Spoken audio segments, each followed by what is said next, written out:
Bookaholics is a safe place for reading junkies who obsess over books, authors, bookstores, book news, and book trivia. We'll nerd out with book reviews, author interviews, our habit, and other bookish things. Here is your host, Deirdre Pippins. Hello, Kirsten. Welcome to the Bookaholic channel. Hi, thank you. And you are the author of Family, Faith, and Fragile X, which is a memoir. Mm-hmm. Yes. So a lot of people can understand family and faith, but the Fragile X, they're like, what is that? So we want to know more about Fragile X. Tell me what that is. So Fragile X is actually the most common known cause of inherited autism.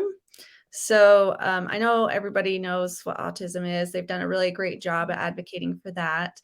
Yes. And it's been really great. So Fragile X is similar in a lot of the behavioral issues that they experience. They, ADHD, some aggression and things like that. I think the biggest thing with Fragile X, though, is that it's genetic. And so, it affects generations.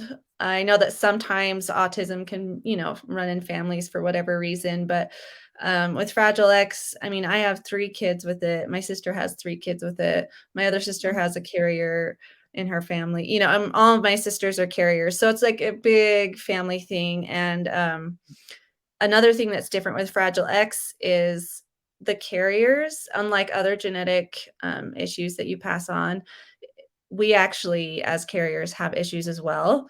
So we have different, we're predisposed to different autoimmune disorders. They've started coming out with something called FACS, and that's what they call it. It's basically anxiety and depression caused from being a carrier. So a lot of us have those issues to deal with as well, while also raising children that have the full disability. And so it just becomes kind of a circus, I guess you could say.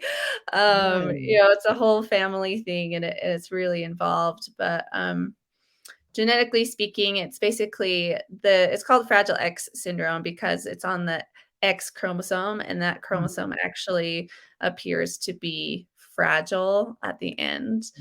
But basically they're not able to produce a certain protein that they need. Wow. That's a lot to unpack, and it brings up tons of questions. So let me just take it one step at a time. So when did so like you said, and I agree that they've done a great job of advocating for autism. And I think back to school and when I was a kid, and we didn't have that many that I knew of. Of course, I was a kid and they were going to let me know of everything, or let us kids know in school everything. But we did not have a lot of autistic students. And I think they may have been at a specialty school. Those of them in our area who were autistic, they may have been in a specialty school, because when I was growing up, all you knew is that possibly autistic children were the kids that banged their heads. And that's all they said, and that's all they told us. So thank goodness, fast forward to now, there's a lot more champions coming out there and telling us about autism and all of these things. And that's not the only visual you have of autistic children. Right. So when did they come up or first knew about this Fragile X condition? Oh, that's a good question. I actually don't know for sure, but I do know that, for example, my sister, who has a child, well, she has 3 children with Fragile X. With her first, it really wasn't well known, and even now it needs more advocacy, of course. But so that was back in, oh gosh, that was over 20 years ago. And even then, they were just starting to really understand it, and it was just barely starting to come out. And at that point, with her son, that was, I mean, they were just barely starting to do early intervention and things like that. And so it's come a long way, but there's still a long way to go. And I would say as far as help for carriers, that's newer. That's probably been in the last just few years that you've really seen Mhm. a lot more coming out about that. And I think in the future there'll be more help and more understanding for carriers as well. Right. Oh, definitely. There needs to be. I will tell you, I had never heard of Fragile X syndrome ever. Never, ever heard of it. And I have, sometimes like for people who don't have children at all and are not exposed to other children and other parents on a regular basis, they might miss some things that are going on as far as Right. children are concerned. But I have two sons. Now they're older now, 25 and 19. But, I would have thought through all those years, I would have heard somewhere about Fragile X. So then that's my next question. Um, how on earth are we going to get to hear about more information about Fragile X? Because this is very concerning. Yeah, it is. I mean, there's actually, depending on who you ask, 1 in 200 or 250 women are actually carriers. Like, Mhm. that's a lot, That's especially a for people, lot. yeah, for people to not know about it. And Yes. there's more males that have the full mutation. So there's probably like 1 in 5,000, give or take, kind of depends on which thing you're reading, I guess, but about that. So, but there's a lot more carriers for sure. And there's actually a lot of different websites and things that you can find out more about Fragile X. My personal favorite is fragilex.org. I Mhm. personally have been able to find a lot out just for myself and my family on that. It has a lot of general features of different people, and it also has like some more in-depth um, articles for carriers and those with the full disability. I think I've gone on there mostly to learn about what's called fax tasks, which is something that Mhm. only carriers get. It's kind of a combination between Alzheimer's and Parkinson's disease. Oh, goodness. Yeah, and a lot of times these carriers are misdiagnosed with one or the other when they really actually have what's called fax tasks. So, yeah. Wow. Wow. That again, that is a lot. So let me break it down. It's genetic, it's inherited. Yes. So it affects 1 in 200 to 250 women, Mhm. but men can be carriers as well. That's right. Yeah, And and theirs there's is a less chance. I think it's like 1 in 4 or 500 maybe, okay. yeah, Okay. I'm more familiar with women just because 'cause I'm a woman, but, Right. Right. Exactly. yeah, so it's less for the men. It's interesting because you'll have more carrier women, but more full mutation males. So, Right.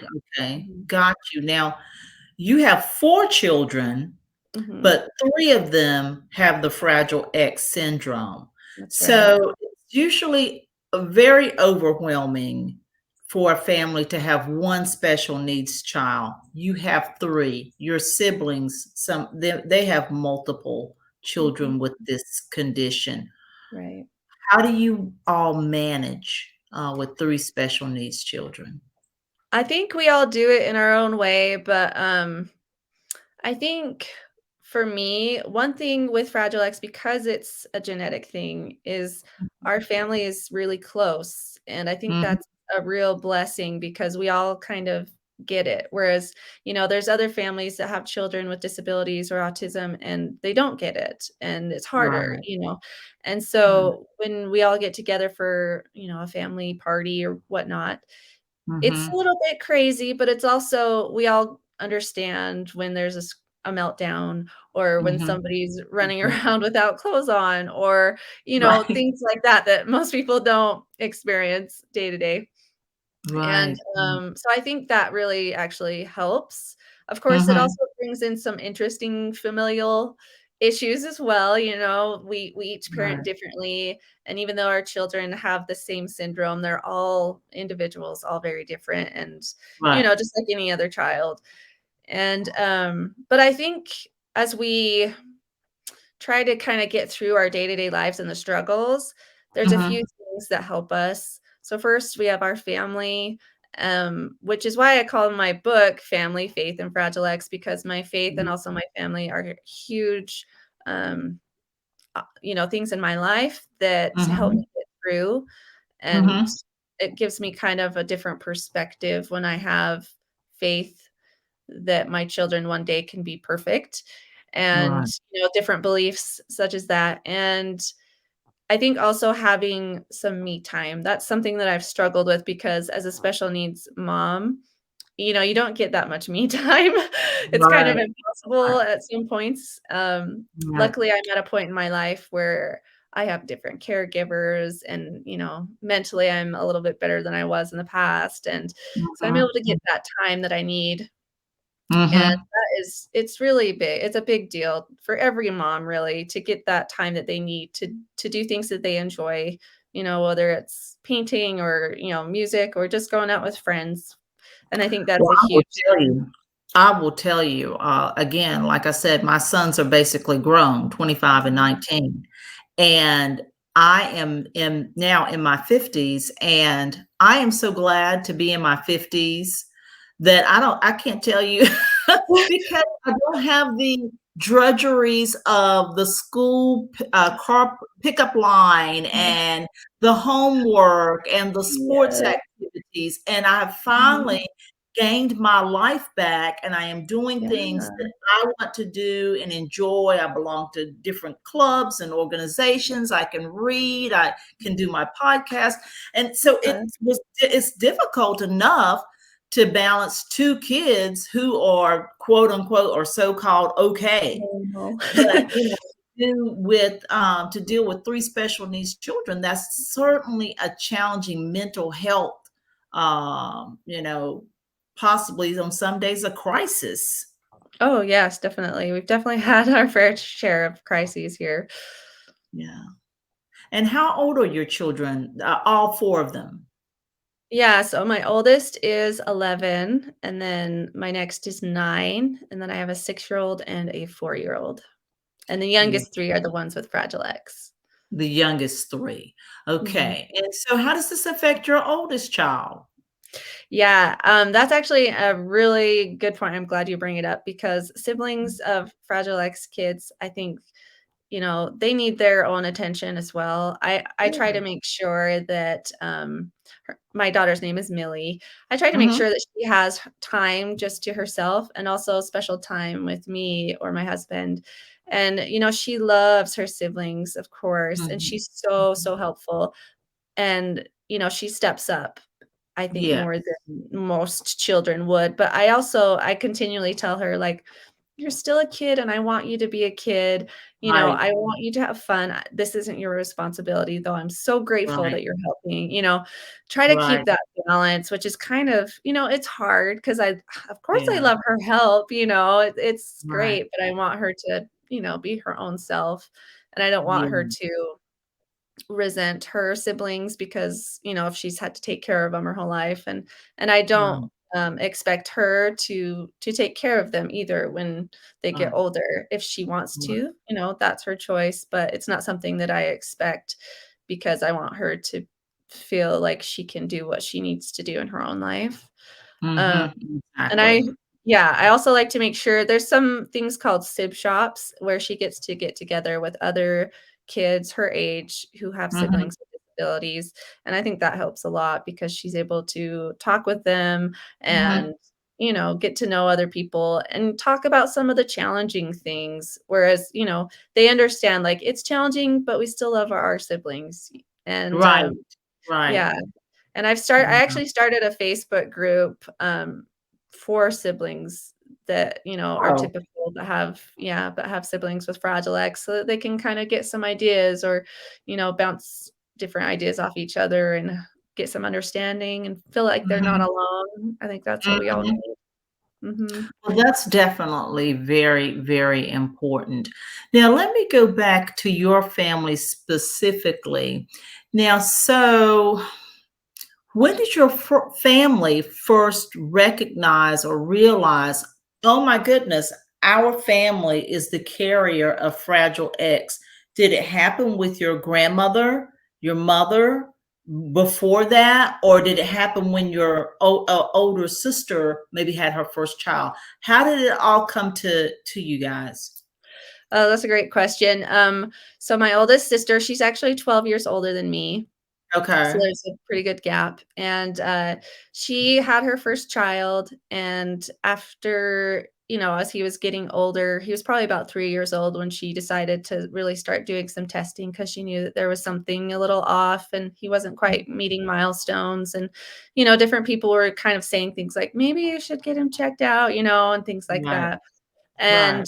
And, she didn't know what it was, and autism wasn't really a word that we threw around that much either, Right. and, Right. back then, and I was about 13 when Okay. he was 3, and so, excuse me. So, Mhm.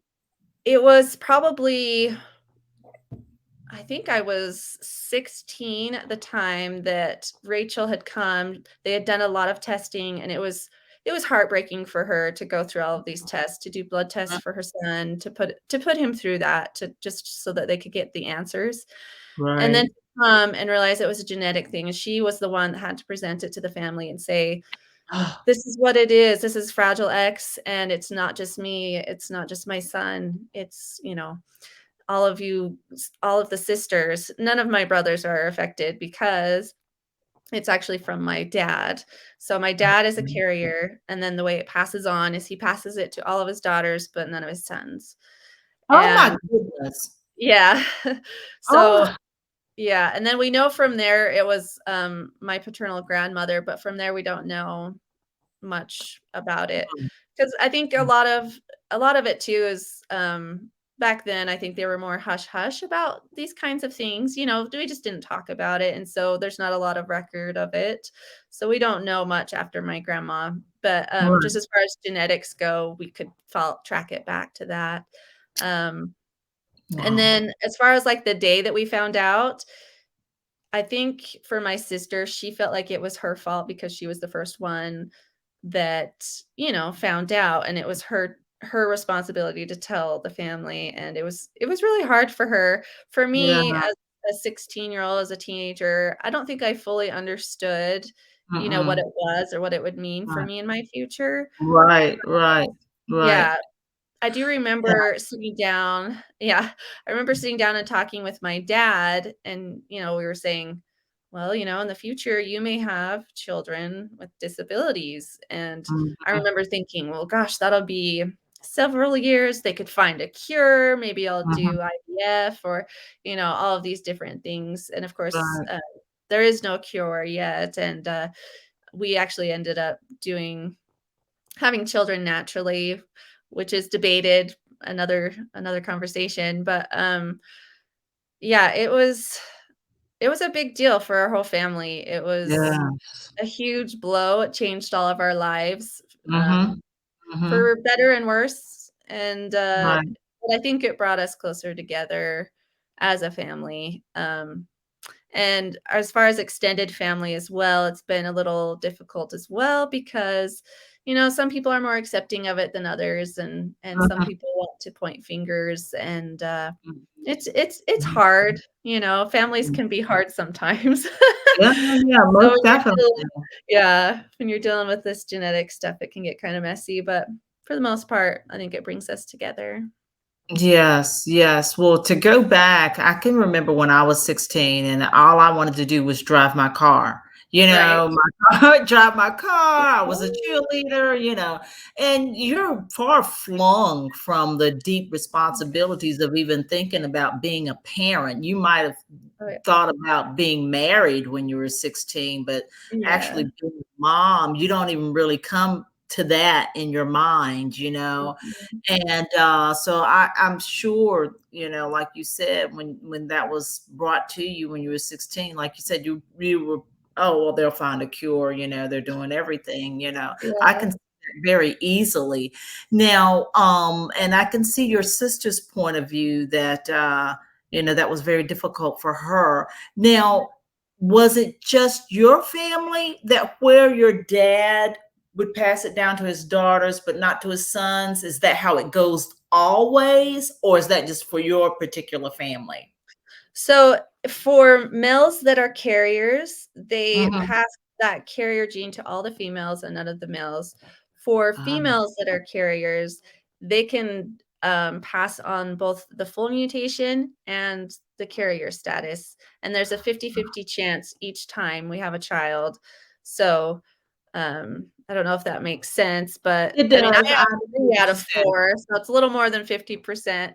And I Mhm. think that has to do with certain genetics. There's CGG repeats that kind of determine how likely you are to have children with it. Mhm. Mhm. Um, so yeah, it's a little bit different for each family, but as far as genetics go, a full mutation male only passes it to the females. Same with male carriers, they only pass it to females.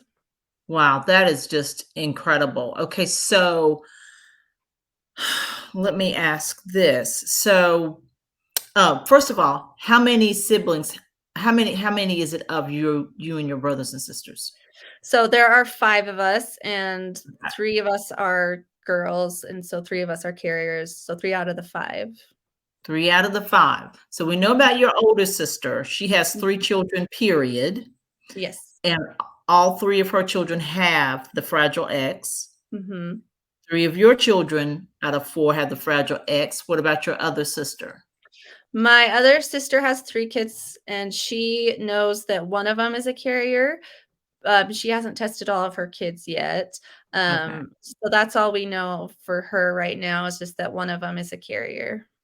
got you. Mhm. Now, this might sound odd. What state do you live in? Utah. Utah. Okay, Mhm. okay. And I was because I'm getting around to in a long way, I can hear some people say, well, if they know they've got this genetic condition, why did they have children? Or why did they have multiple children? And what do Mhm. you say? Well, that comes back to my religion, honestly, which some people don't like to hear about, but that's Right. that's Right. why I put it yeah.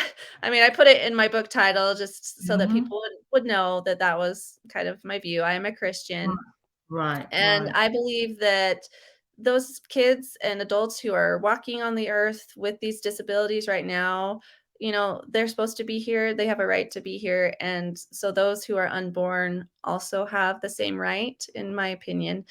I also felt like through my own and my husband's prayer and different pondering that we had done, that this was Mhm. what was right for us personally. Mhm. Um, Mhm. and I don't have any qualms with anybody doing, IVF or adoption or other options like Right. that. Right. Yeah. We considered those things, but ended up just not feeling right about it for us.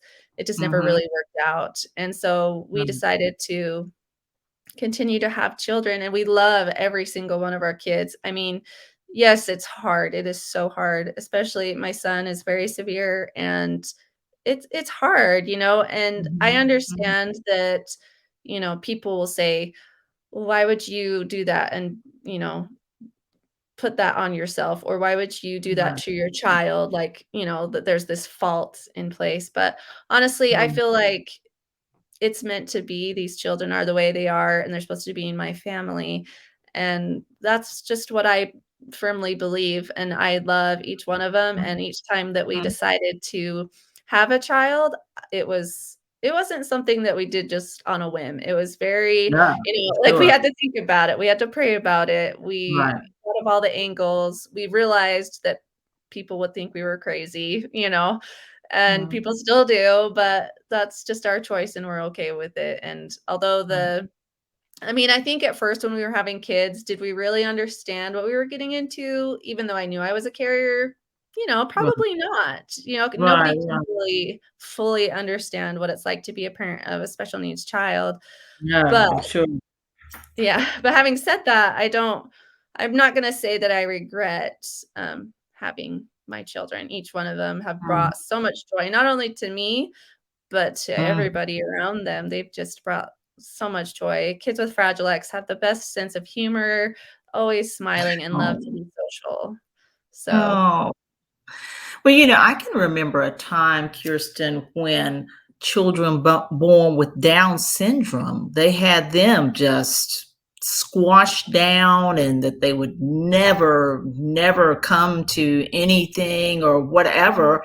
And there was a show, you're probably too young to remember, but there was a show on ABC, and the feature protagonist in the show was a guy who had Down syndrome in a family. And I think that show, and I don't think it lasted that long, but I think that show brought about a lot of awareness of Down syndrome and that they could have a full and thriving life. And I think he even eventually got married in the show or whatever have you. So, everything can help, whether it's a fictional show about someone or whatever. Everything can help. So what is the prognosis for all of your children and your sister's children? Will they, even though they have these syndromes, but I'm assuming, do they take any kind of medication, or therapies? yes, both. Okay.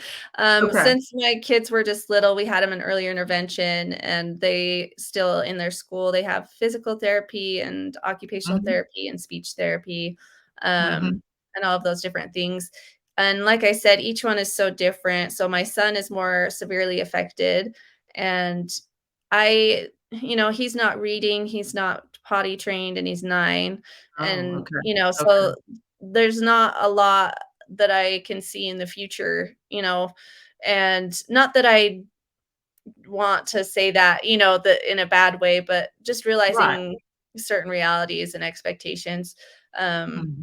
but having said that, we do teach him, he's capable of learning, and we celebrate everything he does, Right. Um, and Right. then for my daughters, they're still young, and we're not really sure, honestly. We don't know if they could possibly go to college or get married or any of those Right. things yet. Mm. One of them's 6 and one of them is 4. The 4-year-old Right. especially, I don't she's doing really well. They both are doing really well. My 6-year-old is actually in a regular classroom in 1st Okay. grade. She gets Yeah. pulled out for speech and math, and, she has helpers and different things, but she Mhm. is able to, function pretty well in Mhm. that regular classroom, whereas my son is in a very specific class where he has only people who also have special needs, and there's several teachers in the class, and, so I think we just kinda take it one day at a time and kind of Yeah. see. We push them as much as we can, and there's a there's a balance between what they can handle and what they're ready for, and, because you do have to kinda push them. They have that anxiety that's really Yeah. strong that kinda keeps them from doing the things that even they want to do, and so you Mhm. have to realize that there's this balance, like, "Okay, I'm gonna help you to reach this next goal because I know you're capable," or to sometimes say, "Okay, we're gonna step back for now, Mhm. we'll come back to this later."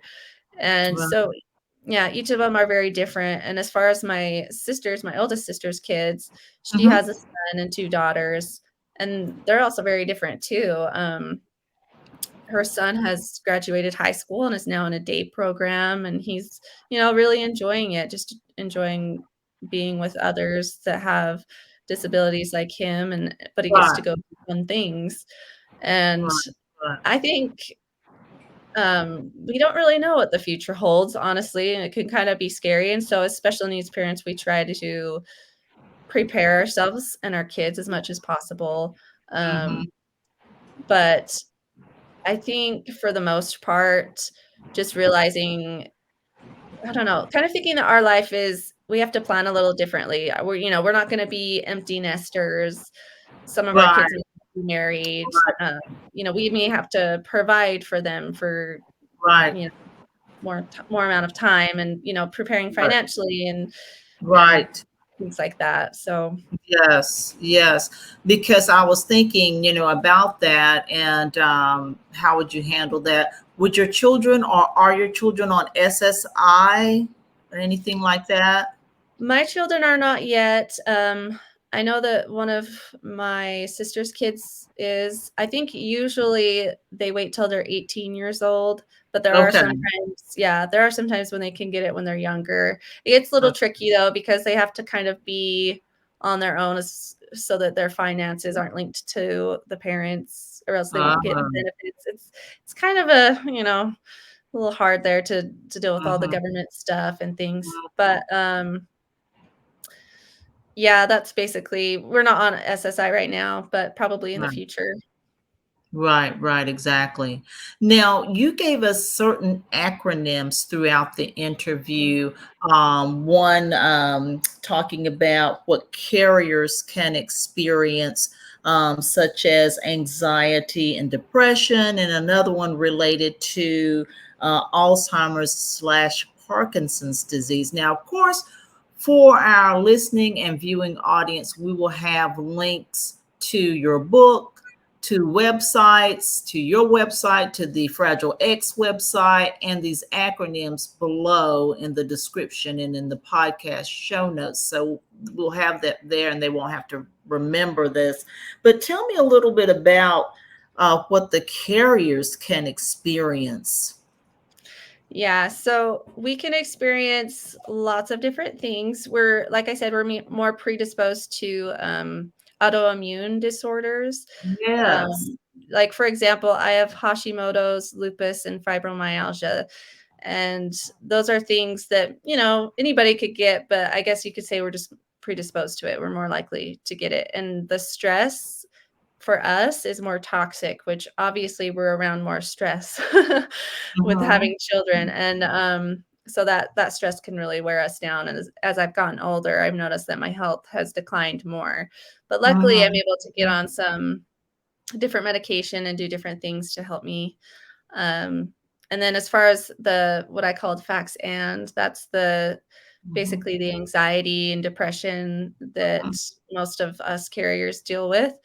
Mhm. Which again is really hard when you're trying to raise special needs children, because it can be, especially when you first get the first diagnosis, it tends to lead to that depression. And for me, it Yeah. definitely did. Yeah, Yeah. and I think my anxiety has gotten worse as I've gotten older. I feel like when Mhm. I was younger, I was just kinda like, "Oh, I'm just kind of afraid of a few things," you know, and then I started Yeah. realizing what it really was, and I'm gaining more tools to help me, but it is definitely more prevalent now. Um, Yes. Yes. yeah, and then You as know, far as Oh, go go ahead. ahead. No, no, you go ahead. Okay, I was just gonna say, as far as, like, the FACS task, it's, Fragile X tremor ataxia syndrome. Mhm. And it typically affects more males, but it can affect females. And usually it's when they get older, like 60s, 70s, but they're actually discovering that there's some young girls that have FACS-TAS, and there's young, so there's a few younger people that also have it. And there's a few things that, you can look for, Mhm. but nobody really knows who is and who isn't going to get it. And so it's kind Right, of this scary thing where you're like, it could come. And, right. for me, as I watch my own father get older and I look for these signs, like, Mhm. does he have, is he forgetting these things? Is he Mhm. shaking? Is he, Mhm. and it's worrisome, especially as I've heard that if, say, my dad does have FACS tests, I'm more likely to have FACS tests as well. Right, And right, it's just kind of exactly. this scary thing, because it's basically something where slowly you lose your abilities and your memory, and you think, well, how am I supposed to take care of these kids if I am Right, disabled myself? And right. I just think this is so unfair. Yeah, I And mean, you can't help it. You're only human. You can't help but yeah, and I know we're not supposed to question, right. as far as Christians are concerned, we're not supposed to question God, but we're just mere humans, and Yes. those things cross your mind. Yeah, you do. You think why, and you have those times of anger, Mhm. just to be honest, Mhm. like we all feel those Yeah, those yeah, feelings. we're just human, and Yeah. like my mother used to say, those kind of thoughts would come across, you know, as long as you don't lament on those and Yeah, focus on that, and you just in the next breath turn to God and that's pray about it and keep yourself in tune with Him, you know, mhm. you can work through that. But we're only human, you know, we're Oh, only yeah. human, We're you know. definitely human. I definitely have made so many mistakes, but yeah, I think as turning to Christ and to Yeah. God, like that's really been key for me. Right. Oh, most definitely. And I will tell you, I have not been in any of the positions that you're speaking of today, but I've been in a lot of other positions. And I'm going to tell you, I could not have been even speaking to you today had I not had my faith. Mhm. Because and you, like you were starting to say at the beginning, a lot of people don't want to hear this. They don't want to hear this information news. And I know different people come from different angles and Yeah. cultures, and I can understand that. But Mhm. some of this, you know, in order to save our society, we're gonna have to listen. We're gonna have to listen to this because our society is declining rapidly. Mhm. And I Exactly. feel like it's because people don't have faith or acknowledgement. And I'm not saying you have to be like me and be a Christian. Yeah. There's people Judaism, and they are born in that culture and religion, Right. but have some faith in a power, Something. power higher than you. And I don't Yeah. even know how people can operate without a sense of faith Yeah. and dedication to a higher power. You know, I don't know how they make it, but I try to Yeah. pray for those people. And certainly your faith is strong, and your family's faith is strong. And you're right. Your children are here for a reason, and they deserve life. Yes. You Thank know, so. you. Yes, most definitely. Well, Kirsten, we certainly appreciate you coming forward today to share your life and your experiences. And we all will be so much better off in knowing more about the Fragile X syndrome. And then that way, you know, in some way, we can help you and your family and all the other folks affected by this syndrome. Yeah, thank you for letting me be on your show, helping me advocate for Fragile X. I really appreciate it. Most definitely. And again, I will tell everyone we'll have all of Kirsten's information that she shared with us in the podcast show notes and in the description on the YouTube channel. Kirsten, thank you so much, and hug your children for me. Oh, I will. Thank you so much. Thank you.